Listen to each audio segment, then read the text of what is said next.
नमस्ते दोस्तों, स्वागत है आपका मेरे चैनल स्टोरीलैंड में। चलिए कहानी को शुरू करते हैं। जादुई कुआं। एक छोटे से गांव में एक पुराना कुआं था।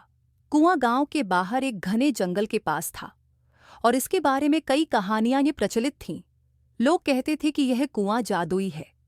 अगर कोई इसमें सच्चे दिल से अपनी मुराद मांगे तो वह पूरी हो जाती है। लेकिन इसके साथ ही यह भी कहा जाता था कि जो लालच या बुरी नीयत से कुछ मांगेगा उसे कुएं की शक्ति सजा देगी। गांव में एक लड़का था जिसका नाम अर्जुन था। वह बहुत मेहनती और ईमानदार था। उसके माता पिता बुजुर्ग थे और परिवार की आर्थिक स्थिति बहुत खराब थी। एक दिन अर्जुन ने सोचा, अगर यह कुआं सचमुच जादुई है तो क्यों ना मैं इससे अपने परिवार की गरीबी दूर करने की प्रार्थना करूं। अगली सुबह अर्जुन जंगल की ओर चला। कुएं के पास पहुंचकर उसने देखा कि वहां एक अजीब सी शांति थी। कुएं के चारों ओर पेड़ झूम रहे थे और पक्षियों की आवाजें सुनाई दे रही थीं। अर्जुन ने अपनी आंखें बंद कीं और दिल से प्रार्थना की, हे जादुई कुएं, मैं अपने माता पिता के लिए एक सुखी जीवन चाहता हूं, कृपया हमारी मदद करो।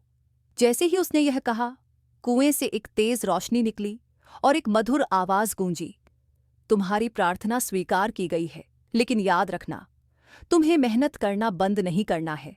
मैं तुम्हारी राह आसान करूंगा, लेकिन सफलता तुम्हारे परिश्रम पर निर्भर करेगी। अर्जुन ने धन्यवाद किया और घर लौट आया। अगले दिन गांव में एक व्यापारी आया जो खेतों के लिए मजदूर ढूंढ रहा था।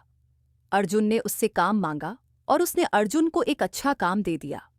धीरे धीरे अर्जुन की मेहनत और ईमानदारी की वजह से उसे और बेहतर अवसर मिलते गए। उसके परिवार की हालत सुधरने लगी। कुछ महीनों बाद गांव का एक लालची आदमी, जिसका नाम रघु था, इस जादुई कुएं के बारे में सुनकर वहां पहुंचा। उसने कुएं से प्रार्थना की, मुझे ढेर सारा सोना और दौलत दे दो ताकि मैं सबसे अमीर बन जाऊं। कुएं से कोई जवाब नहीं आया। गुस्से में रघु ने कुएं में पत्थर फेंका। तभी कुएं से एक जोरदार आवाज आई, लालच बुरी बला है, तुमने नीयत खराब की है। अचानक रघु का पैर फिसल गया और वह कुएं के पास गड्ढे में गिर गया। वह जैसे तैसे बाहर निकला, लेकिन तब से उसकी सारी दौलत धीरे धीरे खत्म होने लगी। इस घटना के बाद गांव के लोग समझ गए कि जादुई कुआं केवल सच्चे दिल वालों की मदद करता है। अर्जुन की कहानी सभी के लिए प्रेरणा बन गई और लोग मेहनत और ईमानदारी से अपने जीवन को बेहतर बनाने में लग गए। इस तरह जादुई कुआं गांव वालों के लिए एक सीख और आशीर्वाद दोनों बन गया। अगर आपको कहानी पसंद आई हो तो हमारे चैनल को सब्सक्राइब, लाइक और शेयर करें।